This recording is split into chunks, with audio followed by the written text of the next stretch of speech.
So doing 10 years of Afghan, primarily Afghan, even though it technically would include Iraqi, we don't really have many Iraqis that got resettled here in the DC metro. So the focus in the DC metro tended to be Afghan resettlement, specifically ally resettlement. So over these 10 years, one of the biggest questions that I've gotten is, why are these people trying to leave? Like, why aren't they just staying and fighting? So let me tell you a story. When the US, and this was actually under Obama, it started under Obama when he was like, we need to figure out how to reduce our footprint in Afghanistan. So how do we do that? We are going to reduce our presence, reduce numbers. So they started also reducing the supplies on the bases. So the military bases in Afghanistan are not Afghan bases. They were U.S. bases. They were joint bases, but they were run by the Americans. So if you needed gas for a helicopter, that came from the Americans. If you needed med supplies, if you needed evac equipment, if you needed ammunition, like all of this was supplied by the U.S. because guess what? Afghanistan is not producing weapons. So the U.S. managed all these bases, and starting under Obama, who there was never a really good strategy in Afghanistan for 20 years. There wasn't a cohesive strategy. You would have advisors showing up in Afghanistan who had been going through months of language training for Arabic, thinking that they're going to the Middle East, thinking that Afghanistan was in the Middle East and that they spoke Arabic. So you had a lot of advisors for many years showing up in Afghanistan who didn't even know how to communicate because they didn't even know one thing about Afghanistan. So anyway, under Obama, they started to reduce the heavy supplies of inventory on the U.S. bases. And it just continued to dwindle. Supplies just kept kind of running as needed, things would get supplied, but they weren't ever very fully loaded up for a very long time. And so at the very end chapter of the U.S. period in Afghanistan, there is a general, I think he's 4-star General Austin Miller.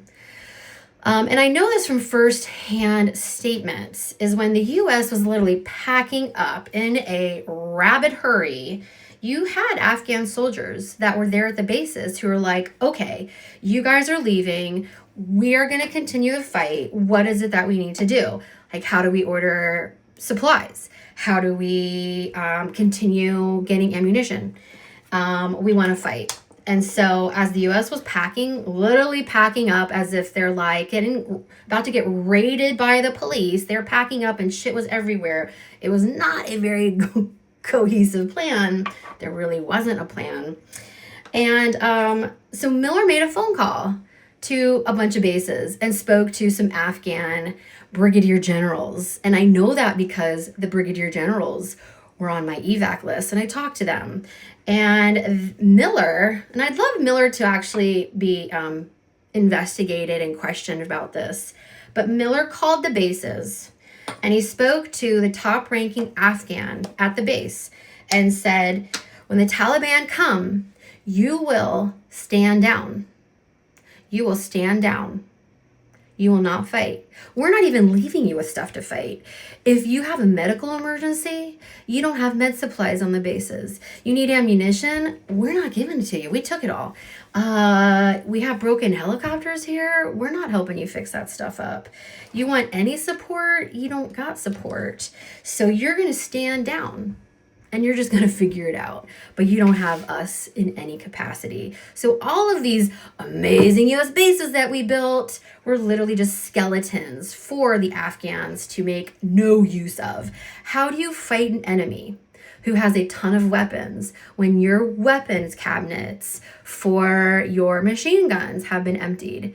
How do you evac out people who are hurt on the front lines when your helicopters are sitting on bases in disrepair? And they were for a very long time, by and large.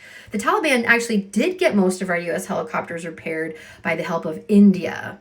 So a lot of those helicopters are functional again, but they weren't functional for our allies. So Afghan after Afghan was telling me the same thing. Like, we were told to stand down. We were told to stand down. We thought the US had a plan and that we would regroup later. Well, that didn't happen. So, of course, you have people who are desperate to try to find a way out because they realize nobody's got their back. We're not even going to help them with military supplies. Like, that's how bad it was in terms of like the US having any attempt to thwart terrorists. So, no supplies, no ammunition, no support. How do you fight an enemy that is literally at your door when you have been gutted? You can't. Not to say that there isn't resistance fighting. There has been Afghan resistance fighting for decades, but they just don't get any help. So there are multiple Afghan resistance orgs that are out right now. I had been working with them early on in the evac stages to try to coordinate evacuations, and that was just utter futility. But they were running around begging our partners to help them fight the Taliban. And these would be generals who had served with the US and the French and the British and the Australian for years. And they said, look, we are here. We're not leaving, but you gotta freaking help us a little bit. One of you guys needs to help us. And every single country that they went to, back turned.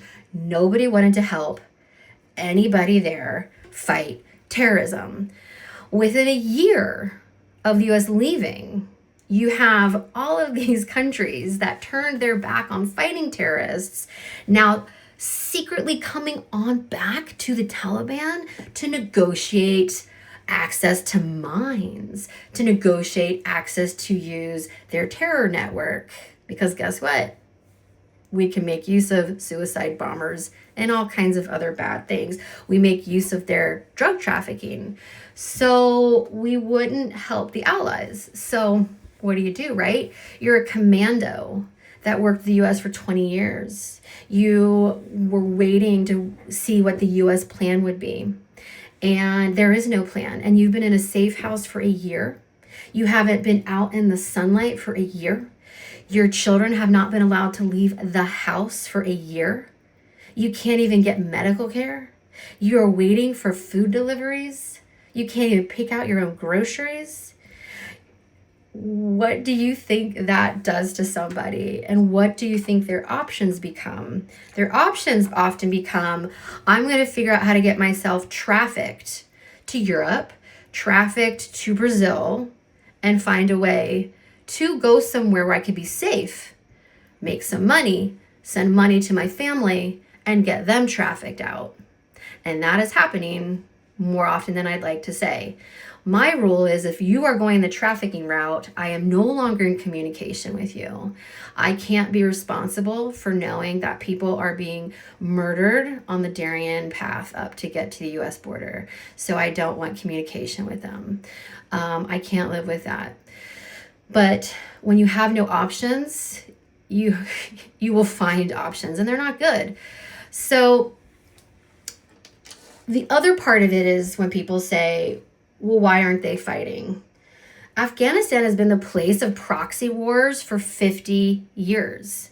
All right, it started in the 70s, okay, when the Russians were rolling in, and then it was the US. The US came in and started working with the Mujahideen, who then became like rogue groups and broke off and became the Taliban, who then eventually attacked us, right? So, the Afghans have had Russians and US and by and large foreign-born Taliban in their country for the better part of 50 years.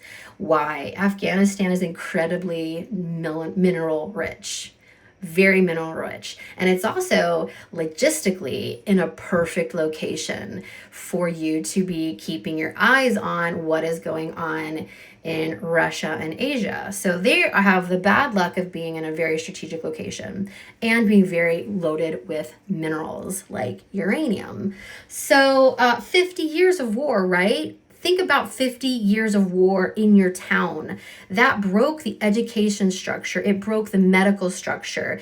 It broke families apart as male after male after male were murdered, killed, died, sick, injured. It completely broke down their entire livelihood in all facets. You cannot run a country when you are 50 years into a war, and they are tired of being puppeted around. They have been broken in so many ways for a half a century, with British coming in and effing with Pakistan and Pakistan doing stuff to them. They have just been constantly effed with for 50 years. But what that is in reality, it's not just policy. It's a destruction of the entire civil structure in an entire nation of 40 million people. And I tell you, they are tired of being played with. And I get very upset when Americans will just hoity-toity say to me, well, they're never going to go back and fight.